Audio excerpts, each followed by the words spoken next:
find a determinant? Just like small. Just like go outside and find one in the in the woods in the Yeah. grass somewhere. Yes, we can do a determinant of something. Let's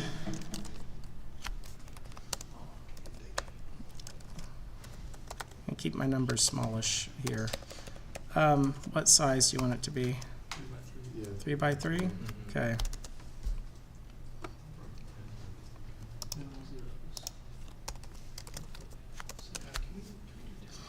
Is that one good? Yeah. Something like that? Okay.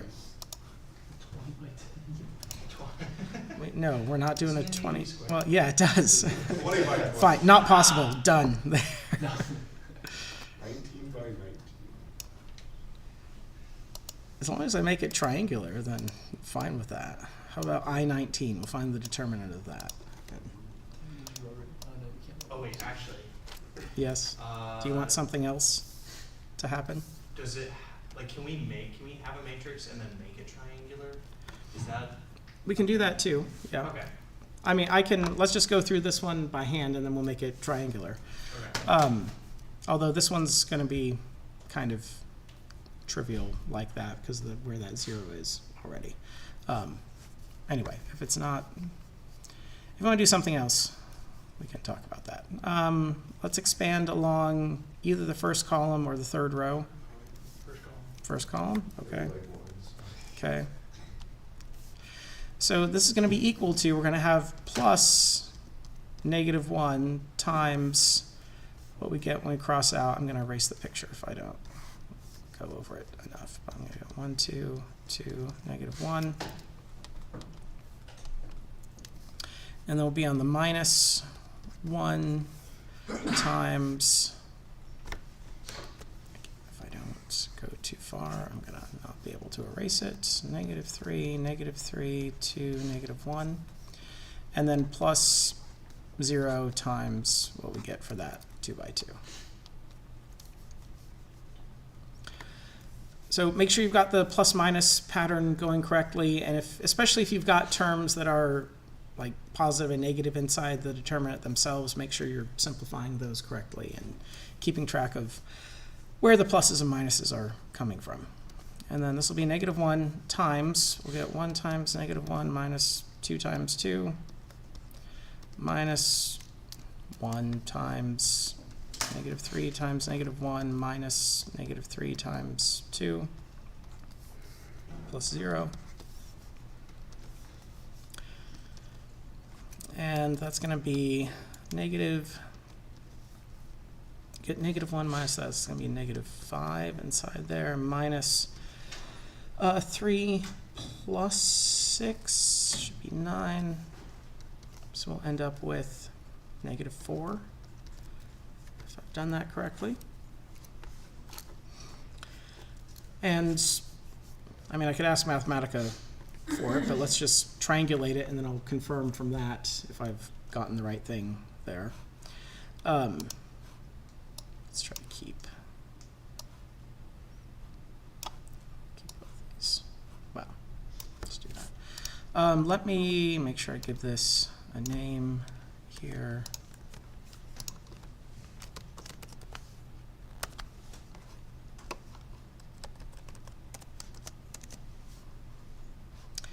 And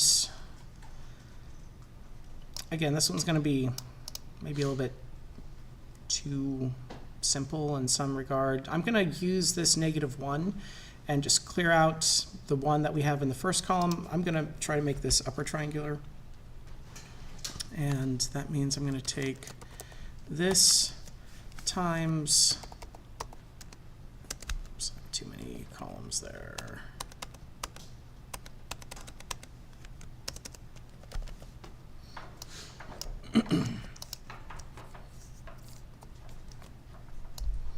Just trying to set up some of this first. I should only need, I think I'm only going to need one more step beyond what I'm about to do here. So we're going to take the elementary matrix that adds 1 times the first row to the second row. Let's just do that in the identity. and then put that into matrix form. What did I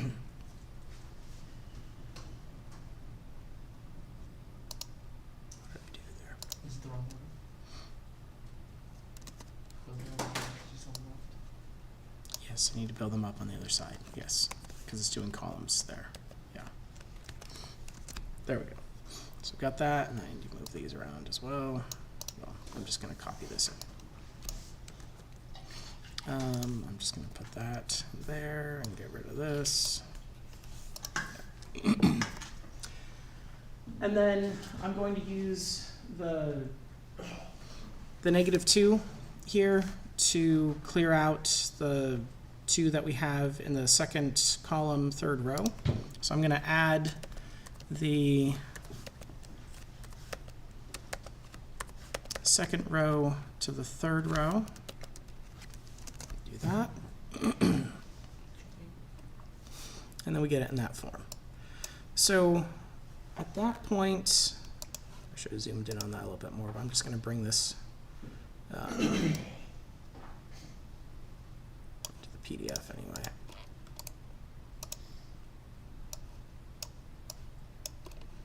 So if we look at what we've got and trace things back here.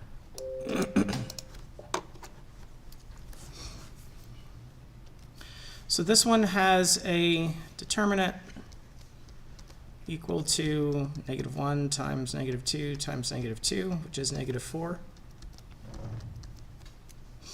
And then as far as the changes go, well, there was no change from this operation, and there was also no change from this operation because we were just adding multiples of one row to another. And so the determinant of the original is still going to be equal to -4. And that's what I got earlier. When you're going through these problems, if I don't say that you have to follow the algorithm for the Gaussian elimination or anything like that, if you're just trying to get it into triangular form, then for a lot of these you can get pretty far. I mean, you can almost, maybe not all of them, but almost all of them you could force into just adding multiples of one row to another so that it doesn't change anything along the way. Now, depending on what the numbers look like, you may not want to continue to do that. Or one situation that you could run into is if I have, not this situation exactly, but if I've got like 0, 0, -1, for instance, then if I'm trying to get it into upper triangular form, if I don't have anything else that's non-zero in that column, then I may be forced to do a row switch just to get non-zero things on the diagonal where I need them. But for the most part, I think that's, I guess, maybe the main place where you would be forced to perform an elementary operation that would actually change the value of the determinant. Now, if I were going through and like trying to follow the steps, let me maybe just extend this. So at that point, I guess before I got there,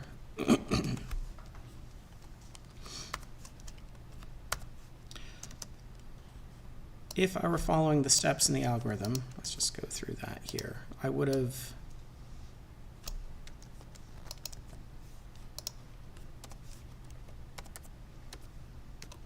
zoom in on that just so it shows up better for everyone. If I were trying to follow the steps in the algorithm, it would say to take that, since I have a value here that's already largest in absolute value, I'm going to turn that into a leading one. I'm not going to do any row swaps. So I'm going to turn that into a leading one by multiplying this first row through by -1. And then I'm going to finish clearing out this column. I just need to turn that into a 0, so add to it.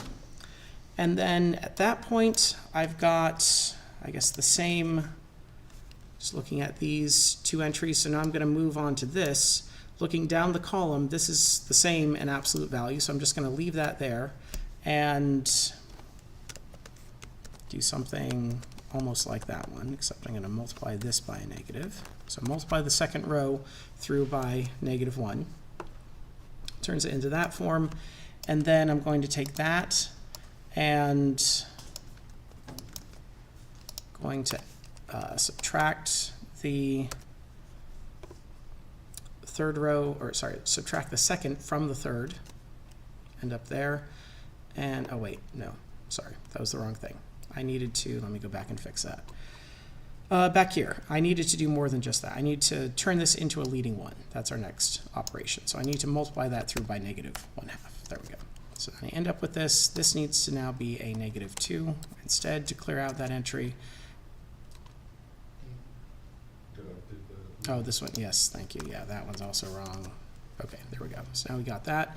And then to turn this into a leading one, I'm going to multiply that through by 1/2. Let's start with this, -1/2. So this should be a 0, this should be a -1/2 there, and then that should put us into triangular form, at least. I guess I'm technically not following it because I didn't bother to clear out the 3, but if I'm sort of following the steps to get just 1s on the diagonal and kind of ignoring the column clears above that I should have been doing also, we would end up with this. So let's trace those changes back, and let me just grab the last form that we have here.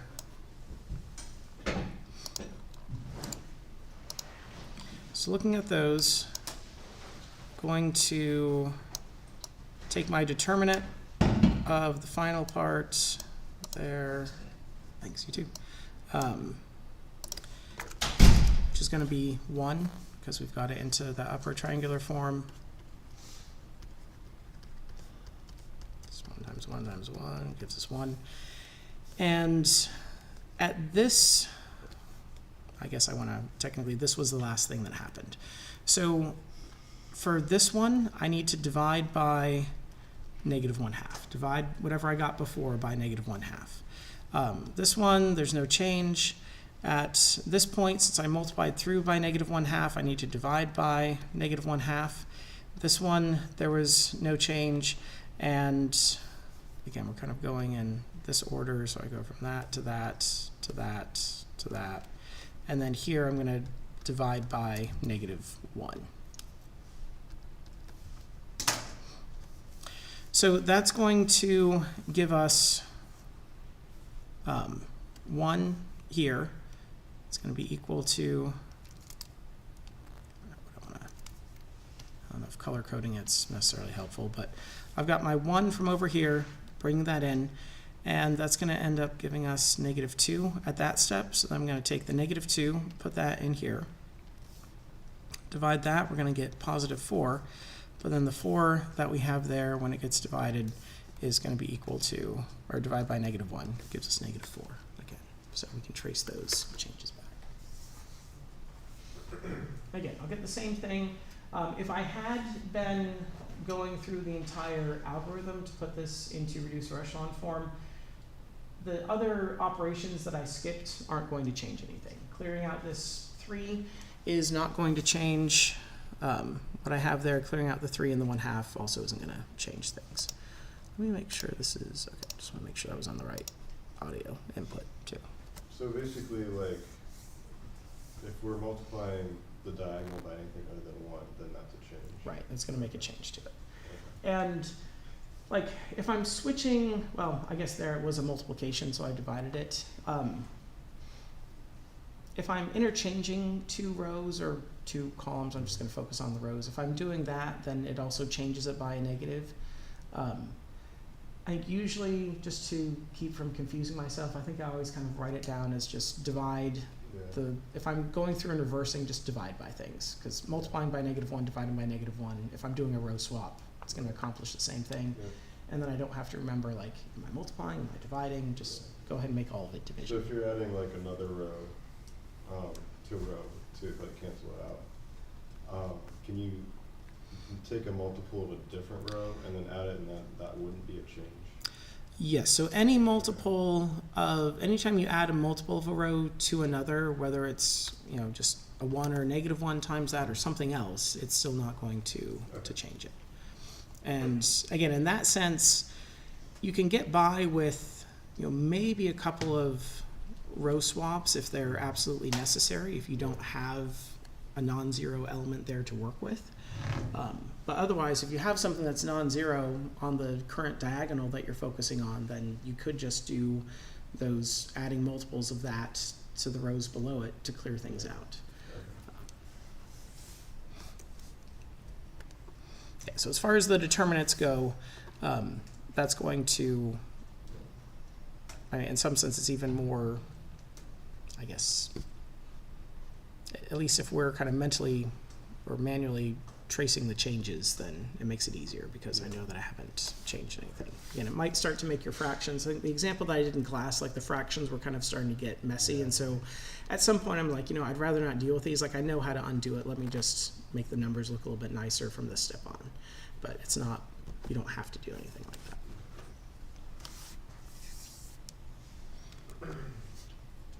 So will these Hamming codes be on the file, or? I mean, I don't remember what I said on the list. There won't be as much. Was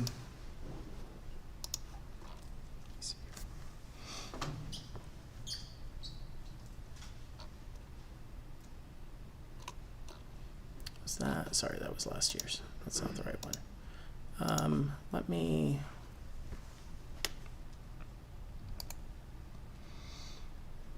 Oh, let me just go into D2L for that.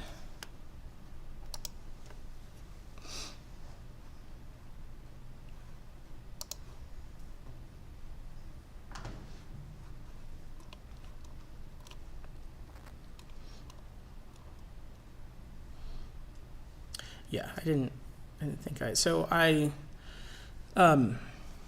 mentioned there, like, you're not going to have a double integral type question on there. I mean, I guess maybe some of the other ones that we solve for exactly, like viewing it as area, like you could set it up as a double integral if you wanted to, but there's nothing where you'd have to do it in that way.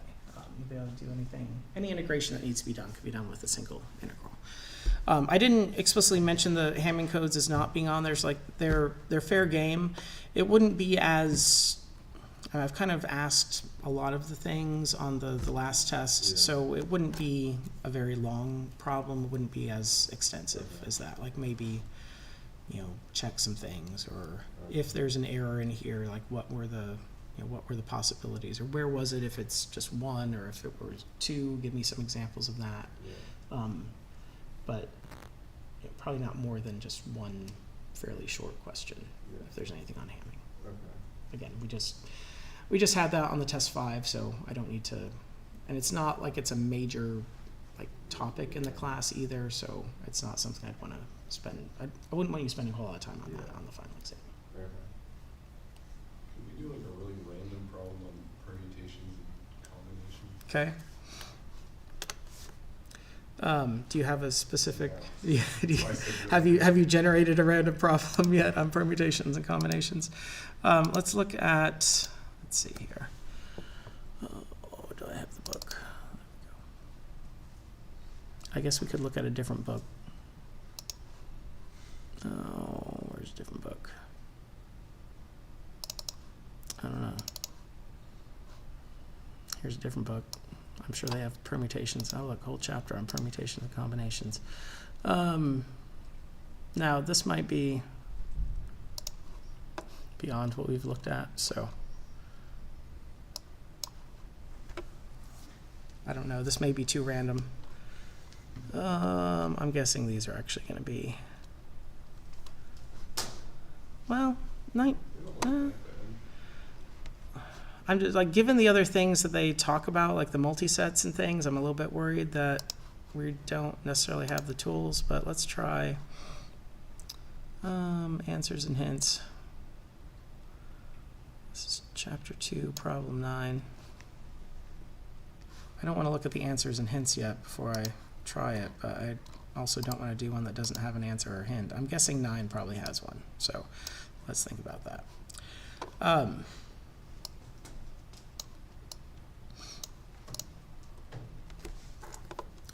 So how many ways can 15 people be seated at a round table if B refuses to sit next to A?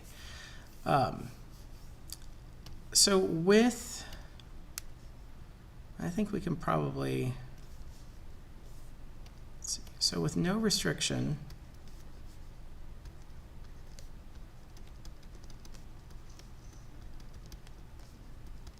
we're going to have 14 factorial.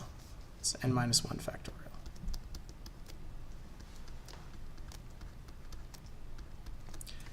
And that's where the first person sits down, and since it's a round table, they don't have any point of reference, so they effectively just have one choice, and then everyone else seats themselves relative to that person. And then if B refuses to sit next to A, trying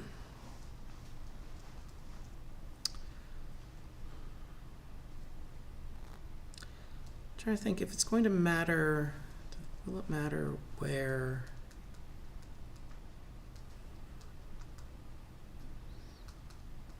It's a round table, right? So there are two sides. There's always going to be two sides. I was going to be two sides to it.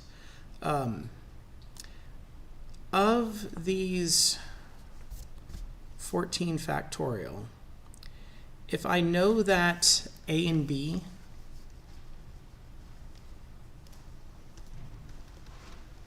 let's say it's something like this. So with BA, I think this is one way to approach it. So I'm going to say that B is on the left of A, just like write it out like that. One way that we can, well, actually, no, I want to look at the ones that,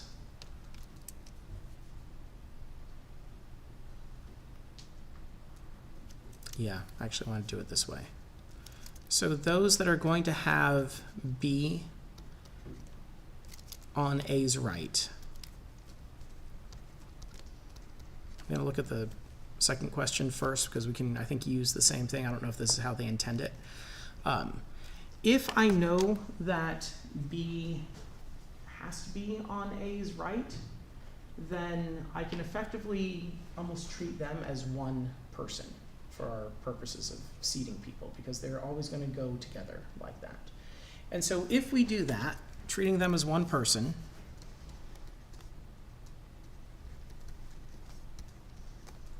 one unit,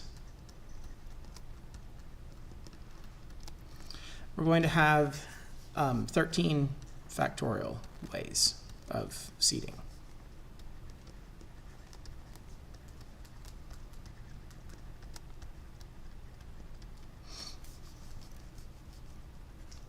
So that means that if I look at the total, thinking of it as a complement, I'm going to have 14 factorial minus 13 factorial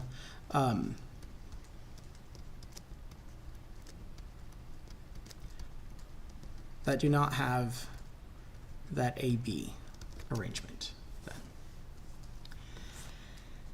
And then going back to the first question, and again, this book may have probably developed some additional ideas that we didn't in this class, because this gets into a lot more depth with the counting type techniques.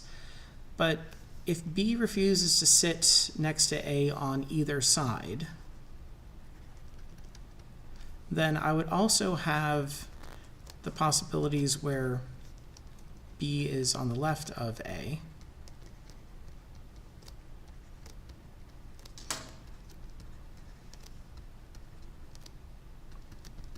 Going to get another 13 factorial there.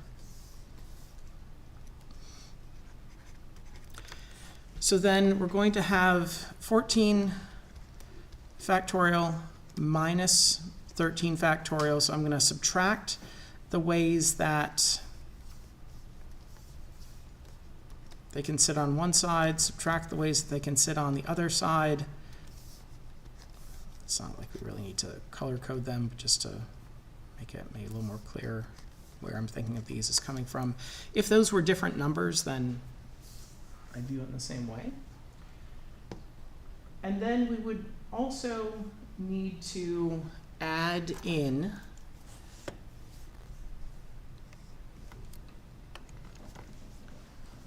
any overlap between these two, but that's not possible here because A can't sit on both sides of B simultaneously. So I don't have to do any kind of inclusion, exclusion, or I don't need to, I've excluded some things. I don't need to go back and try to fix any double counting between these two. So I think the answer to this part, do that in a different color, but I think the answer to this part is going to be 14 factorial minus 13 factorial, and then for the other one should be that, but let's see if they have a hint.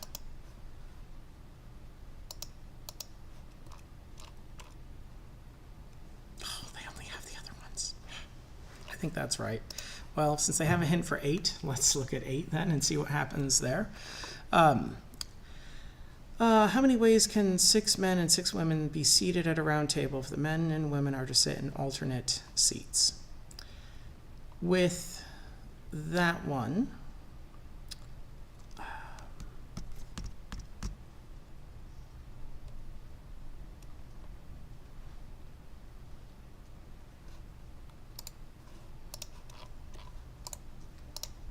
just get the problem statement where I can see it again.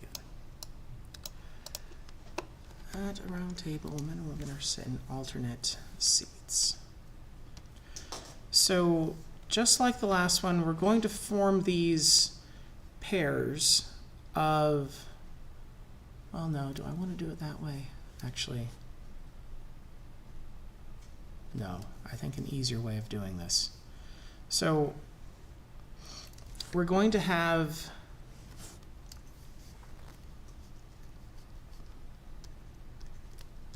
let's think of it this way. I think there's another way that we could have gotten to it, but it's going to be a lot more convoluted.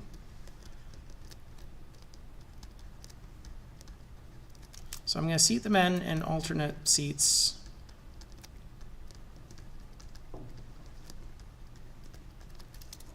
Oops.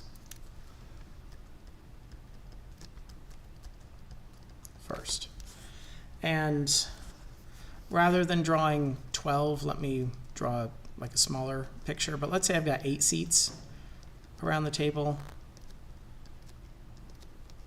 Those are supposed to be the seats, but I've got 8 around the table, and I'm going to say, okay, there's going to be a man here, a man here, a man here, and a man here. Well, I can effectively think of that as just seating either 4 men like I have in the picture or the 6 that we have there. I can think of that as seating that many people around a round table. So I'm gonna, or you could say I'm gonna put the men at the table first, and I'm gonna go around. I'm gonna put chairs between. I'm gonna put a chair between each 2 men that are there. So in this case, I'm gonna have 5 factorial ways to seat them. And then we're going to go ahead and seat the women at the table. Now, since we already have people at the table, unlike with seating the men, where there's basically only one choice for the first man, when I go to seat the women, there are going to be, if I've got, say, 4 seats, I have 4 choices for where the first woman is seated, because I can tell the difference between these 4 seats now, because there are specific men on either side. And so whether it's 4 seats or 6 seats that I'm now filling,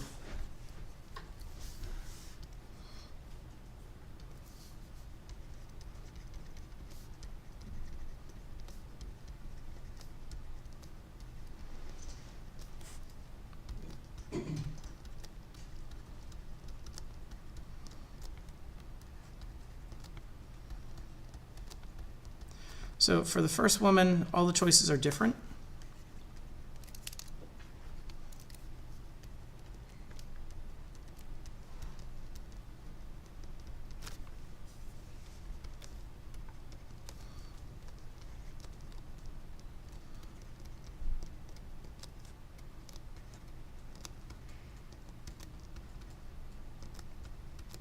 We're gonna have 5 for the next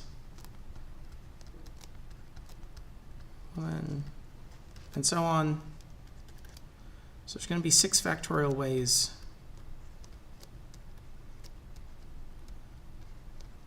to seat the women.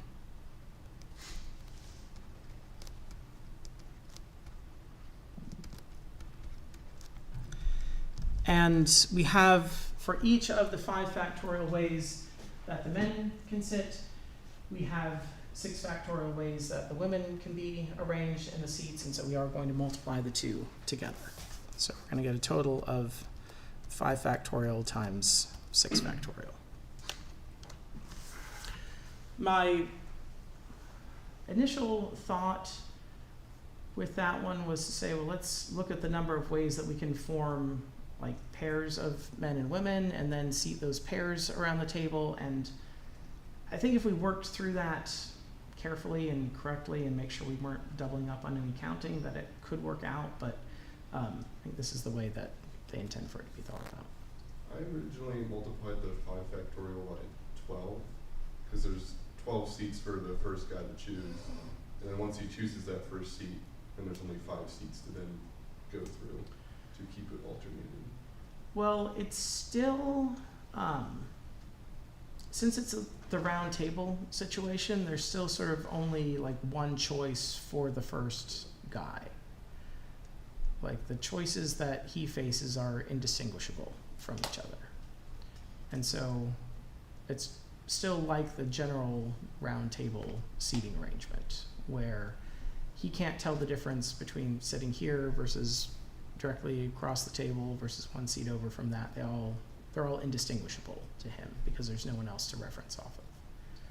And then once he's there, that sets up the alternating seats.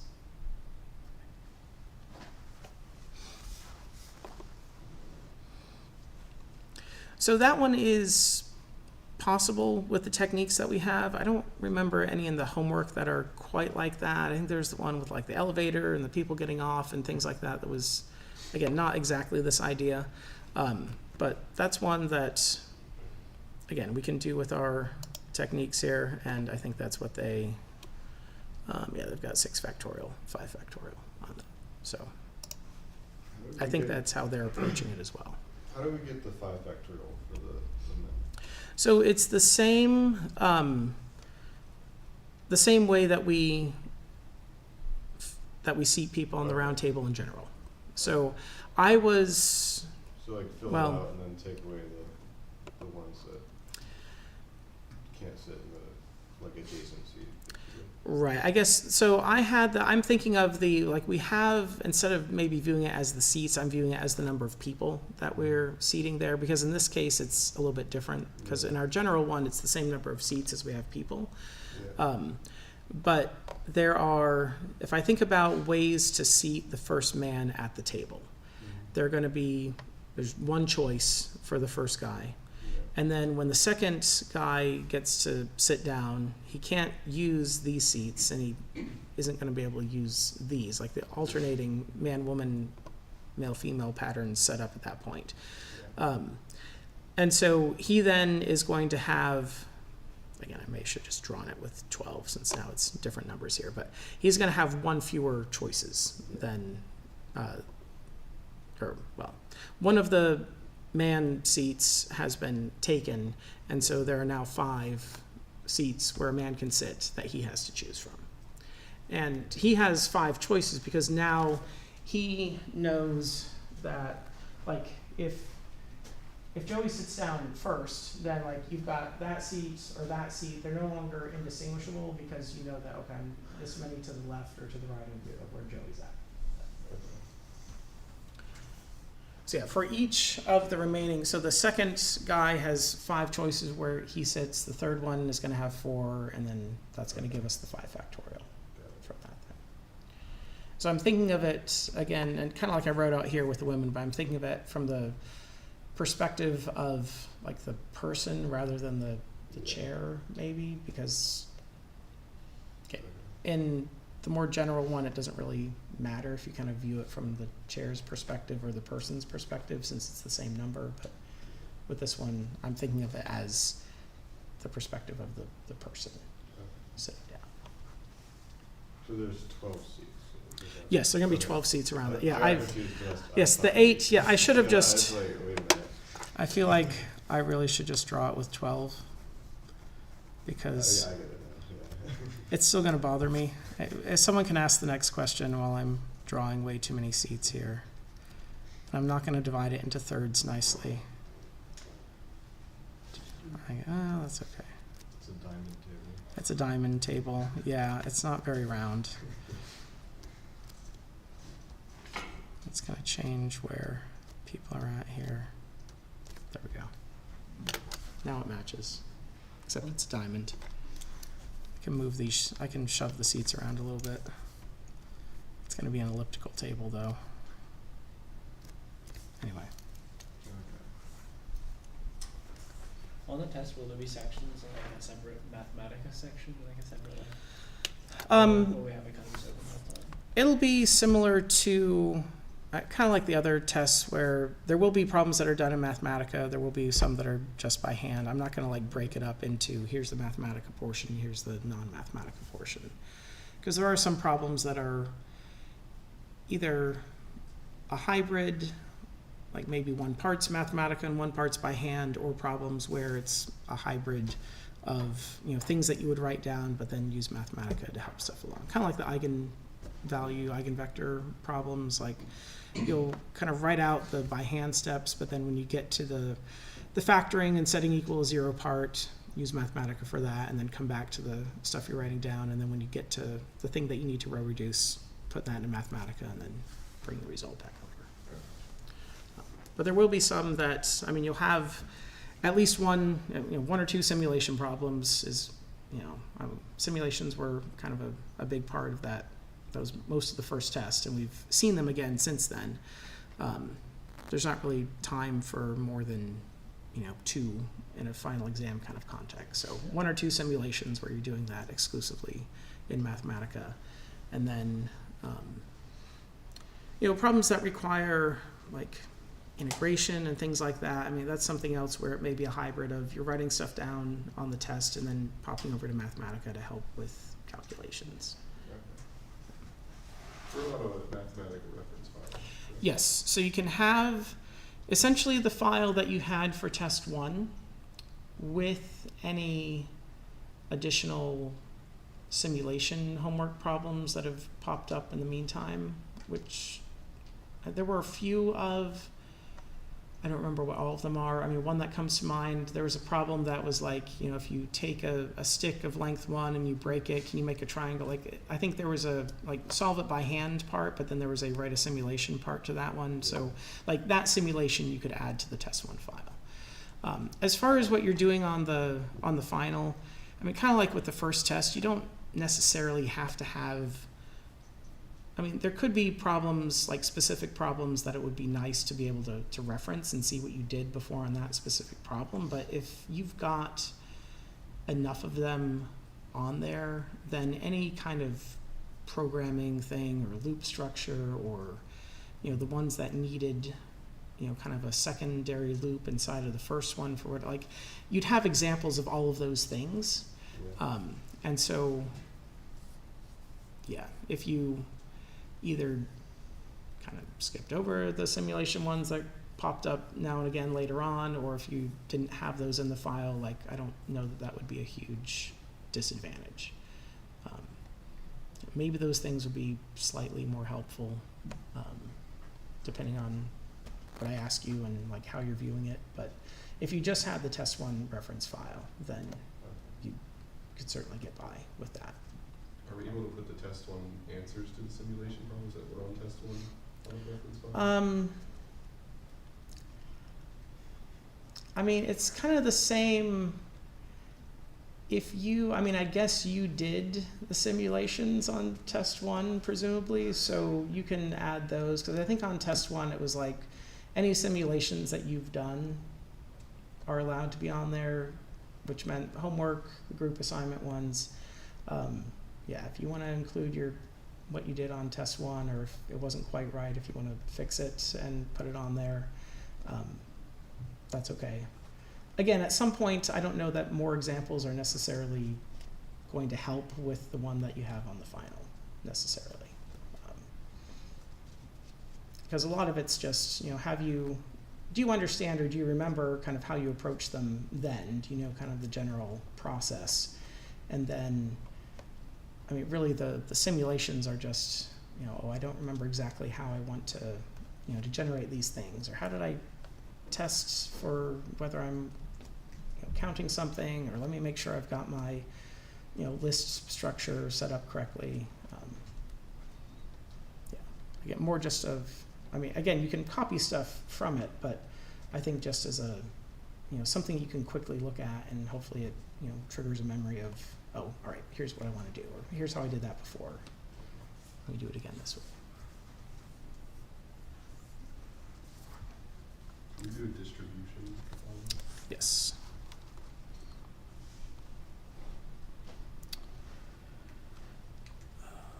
Let's see here.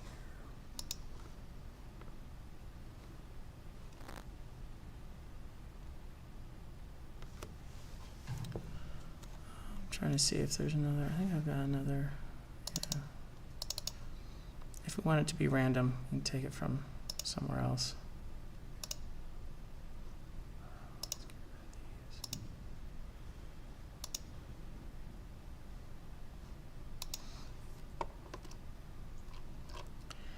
I did try to incorporate, bananas, so you will,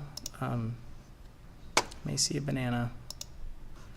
At least Section A people may see bananas on there. Let's see, counting, let's see what this book has.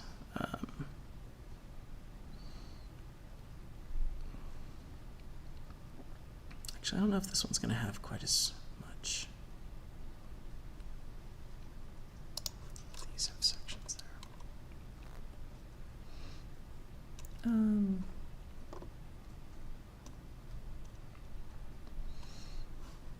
Well, let's try this.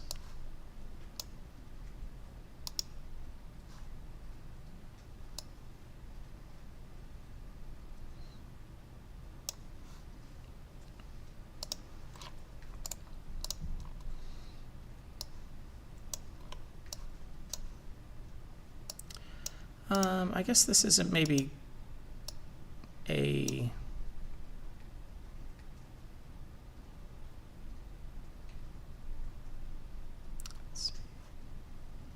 well, I guess this has some distributions in it as well. I was going to say these are more phrased as conditional probability. But we still need a distribution to do that. So this is asking for probability that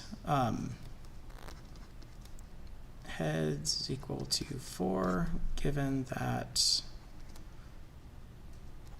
the first one is a head.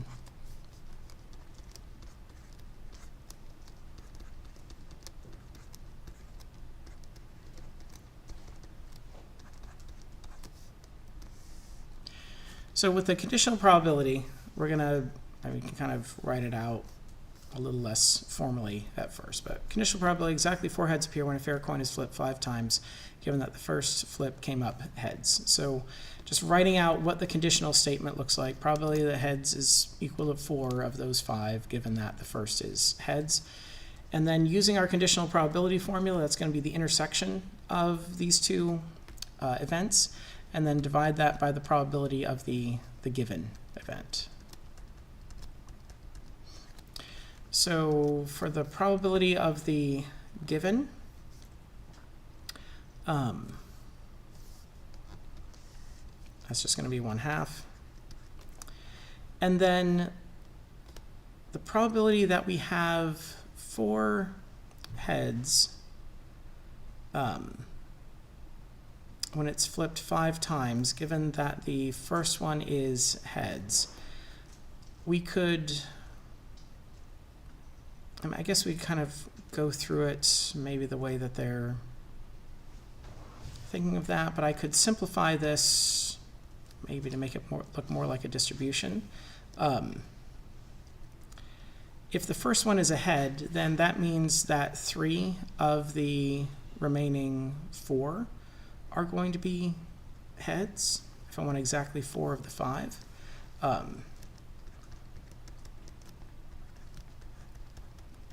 So maybe just say 3 heads and 4 flips and write it that way.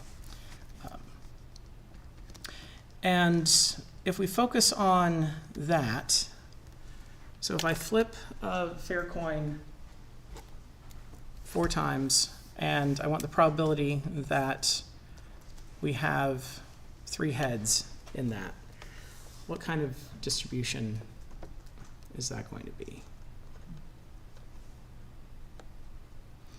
It's a Bernoulli trials type process, and we're going to have P and Q both equal to 1/2, whatever we decide to go with there. Okay,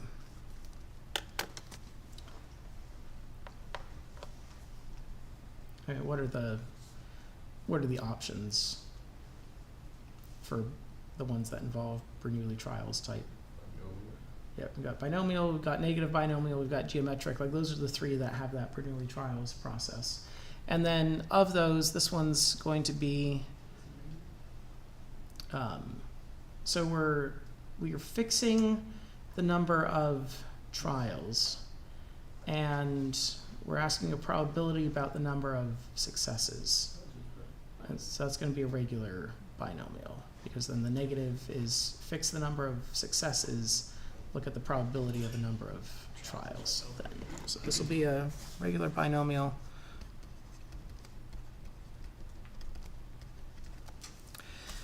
And that means that we're going to have 4 choose 3. So of the 4 flips, count the number of ways that 3 of them can be heads. And then we'll have 1/2 to the 3rd, and then which is our P copy of 1/2, and then our Q copy of 1/2 will be raised to the rest of the 4 minus 3, raised to the first power. But the rest of them will be not that thing. So that is going to give us a 4 choose 3. Again, when the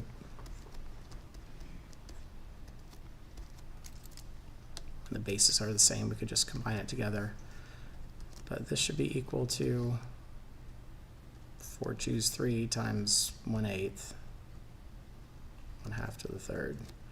And I should probably go ahead and just get an approximation on that.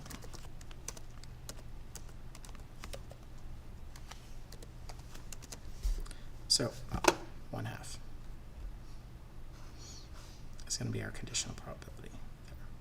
Oh, I guess the 4 choose 3. I could have didn't need to type that into Mathematica, but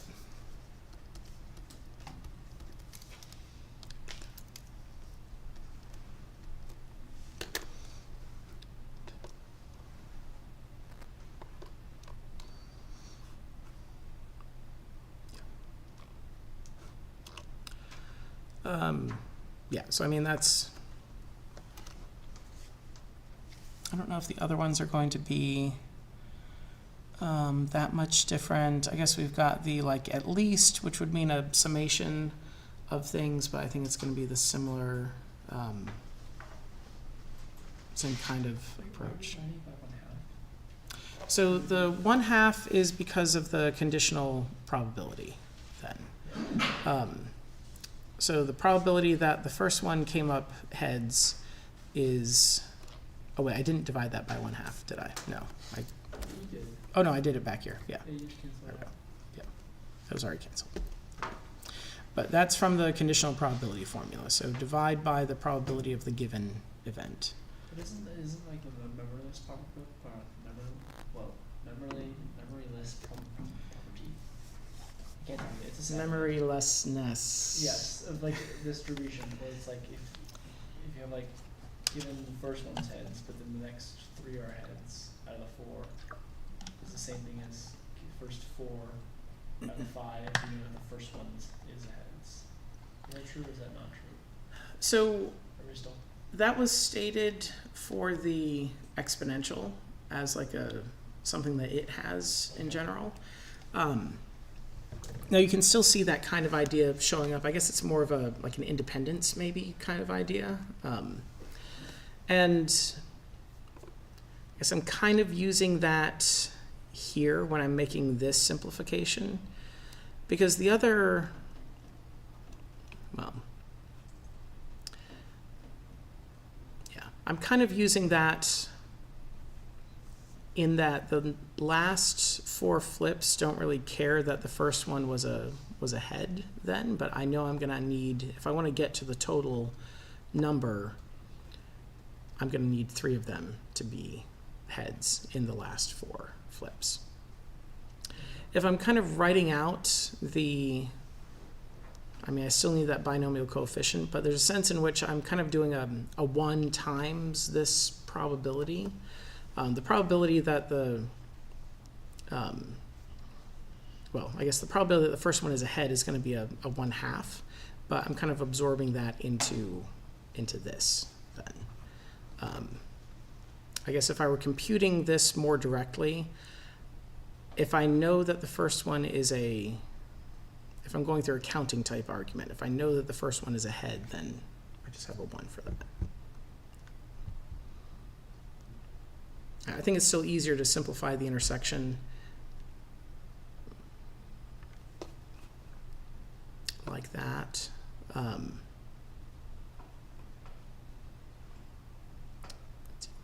And the first one is a head, then yeah, I think it's still simplified down to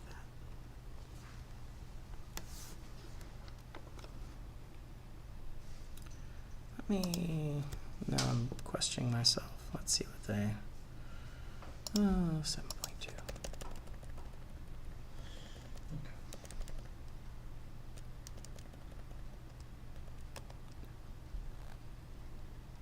What's that, 20 something, 20,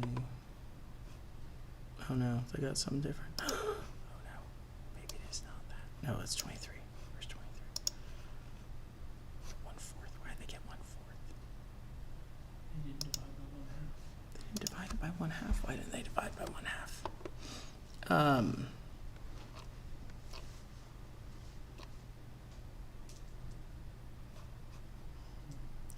I get, okay, so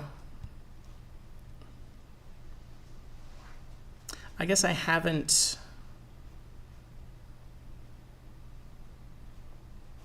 I didn't actually simplify my intersection correctly. I guess I'm kind of, yeah, I'm not given or not assuming this anymore. I think I'm kind of trying to view it in this way when I actually, so I could have taken this conditional probability and simplified it to what I have in the numerator here. That would have been okay.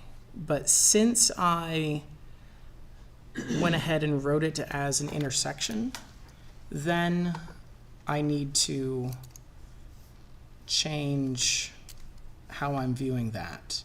So this should have been a, like for a probability of A intersected with B, well, what I should have had was a probability that the first one is heads times that probability.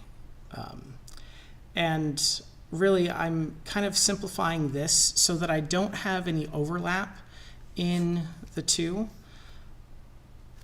I'm really saying that this is going to be equal to, it's maybe not the best way of writing that, but this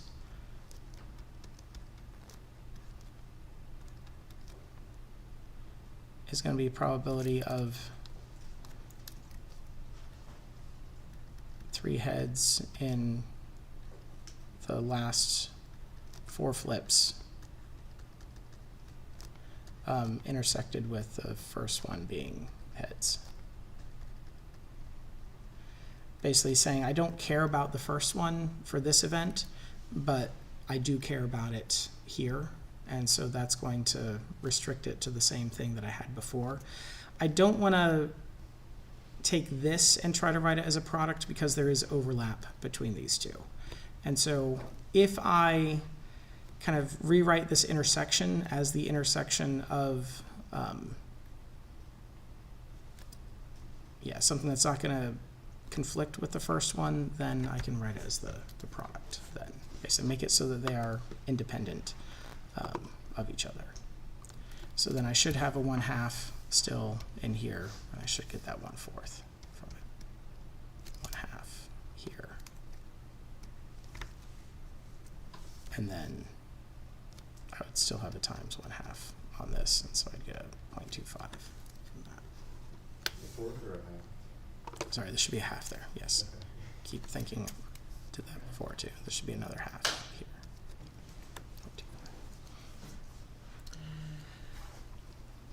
0.25. So that one had binomial. I mean, we could, do you want a different distribution? I'm gonna be leaving. Okay. Can we do like where we're doing like the PDF and CDF, like where we're kind of like trying to solve for the Yes, let me go to, let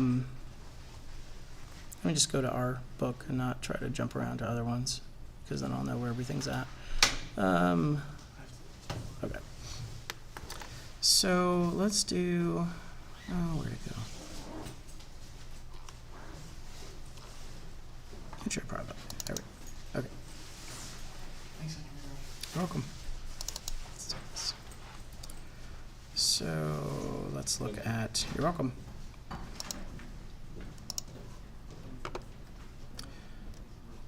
So did you want in like the context of the distributions, Yeah, I like trying to solve for the like doing it in Mathematica too? yeah. Okay. Yeah. Yeah, so let's look at, let me try to scroll back to.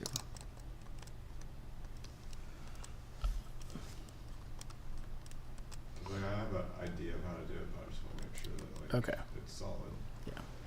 Let's look at, let's do something like 8, because I think that'll be one of those other distributions. And then we can run it through Mathematica as well. But let's do this.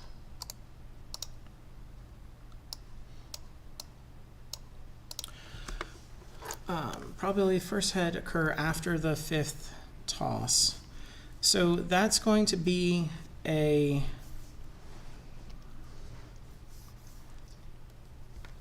I guess geometric, we can view it as that. And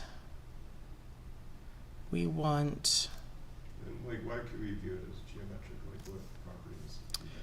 so we're looking for the first head, and so that would be the geometric.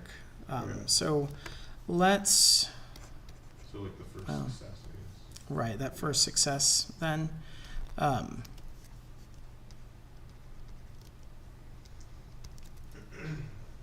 And we've got p equal to 1/2 again, and I don't remember what our variables were for that. Let's see if I can jump back up here and find it real quick.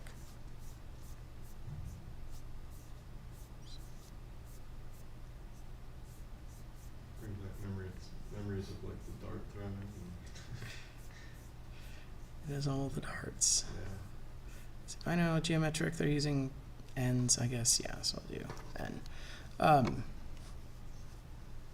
Number of trials up to, yeah, so they're kind of describing it that way. For them, again, n is, this is one where you need to be careful of it in Mathematica and Wolfram, because Yeah. n is basically this, or their input is the number of failures. But we want after that, so I'm looking at n strictly greater than 5. And then given that it has not occurred in the first 2 tosses, so we could view that as geometric as well. I mean, same parameters, 1/2 there. And then if it's not in the first 2, then we'd have an n greater than 2 there. So we're looking at probability of n greater than 5, given that n is greater than 2. And this will be an easier one to simplify the intersection of. Divide by the probability that n is greater than 2. So this will be probability that n, if it's both of those things, it'll just be n greater than 5. Yeah. And divide by this. And let me just go ahead and write this out with a by hand formula so that we can compare that to what we get in Mathematica. This is going to be sum n running from 3 to infinity of 1/2. We'll make that our success 1/2, and then 1/2 to the n minus 1. And then we're going to have almost the same summation here, just starting at 5, going out to infinity. No, starting at 6. Sorry, at 6. 6 to infinity of our success 1/2, and then we'll have a 1/2 to the n minus 1 still. So let me run that just with a normal command first, and then we will try it with the built-in ones as well.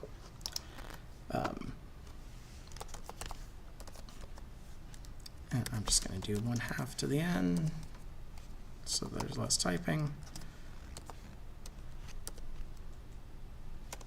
Going from 6 to infinity. And then divide that by 3 to infinity. And I'm going to put a decimal on something just to get that. Oh, 1/8. I probably could have found those exactly. So it's exactly 1/8.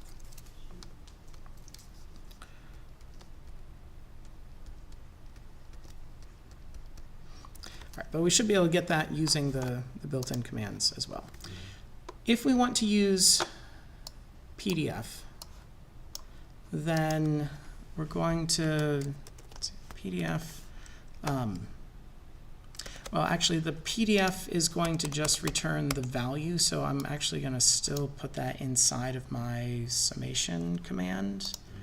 It's just going to replace, I mean, in this case, it's one of those where it almost doesn't make sense to use it with the geometric, but just for the sake of going through it. So we want geometric distribution. We feed it the 0.5 parameter, the 1/2, and then I'll feed it the n value that's going to go into my summation. Since their n represents the number of failures, I want to back this off to 5 instead. And so I'm just going to highlight that in red. Well, you can change, I have a shortcut defined to highlight things in red. I mean, you can go into format and text color and select it. This is not a default shortcut though, but it's nice for grading. And then we'll have, again, the same thing, replacing this for the numerator one. And I just want to change that to a 2, yeah. And so this should give us the same thing, good. If we want to use the CDF command, so if you're using PDF and it's for a range of values, you're still running that inside of the summation, because it's just going to give you, as long as it's a distribution function, it will give you the probability for just one value of n. If you are using that on a density function, it's going to return that density function, and you still need to put the integration around it. So just keep that in mind. If I want the CDF, that by default is going to sum from -infinity up to whatever we're feeding into it. So if I'm going to change this to CDF, and let me just copy most of it. This will go away. I'm not going to need this. I'm going to make this CDF and CDF. Because this is going to sum up to -infinity, we're going to need to do a complement here. And I want it to sum, since I want the 5 to infinity, I want this to sum up to 4 then. And that will leave us with the 5 to infinity side. So this will be -infinity up to 4. Okay. And then on this one, same kind of idea. I'm going to want to leave the 2 to infinity, so I'm going to ask it to sum up to 1, and then we'll do a complement. So this should also give us, yeah, the same 1.25. Okay. So just remember, with the CDF command, it will either integrate from -infinity up to what you feed in with a discrete distribution, it will take a summation from negative infinity up to whatever you're putting in and just summing over integer indices Yeah. there. But I think the n-2 is what got me the first time. Okay. Yeah. Yeah. And yeah, again, with geometric, I probably wouldn't use the built-in command. It's easy enough to type in Yeah. the other formula as long as you don't, I don't know, mess up the exponent, like just being on, as long as you got the parentheses around your fraction, then everything should be fine. Yeah. Or just define P and Q, outside of your command and then raise them to that. But yeah, just making sure that the ones like geometric, negative binomial was the other one where you have to shift the inputs. If you're using those, make sure you're aware of that. Yeah. It's one of those things like on that test, felt like people were, I don't know, maybe trying too hard to use the built-in commands, just like overall. Like some people used them and it was fine, but there were others where it just kind of seemed like it would have been better just to type in the formula. Well, it's a lot more flexible too when you're doing your sums. And, Yeah, yeah. So depending on how involved it is, then again, depending on which one. Like if we're looking at the normal density, it kind of makes sense to use the built-in commands for that. If we're looking at, I guess, like exponential, maybe Poisson, because you've got like the factorials and the numerators and exponents and things going on there, like maybe you decide to use the built-in command for that. But I feel like for a lot of them, it's like if you're trying to take, if you know which one you're using and know what the parameters are, it's not really that much more to just type in the binomial command and type in the exponents. And then you can more clearly see that it's Doing summing what you over the want, things. yeah. Yeah, it's doing the thing that you want it to do. Yeah. So I would lean toward just probably typing in the formula. Yeah. Okay. Thank you. All right, you're welcome. I think that's all I have. Okay. questions for, so. All right, I'll get this stuff saved and posted on D2L. Thank you so much. You're welcome.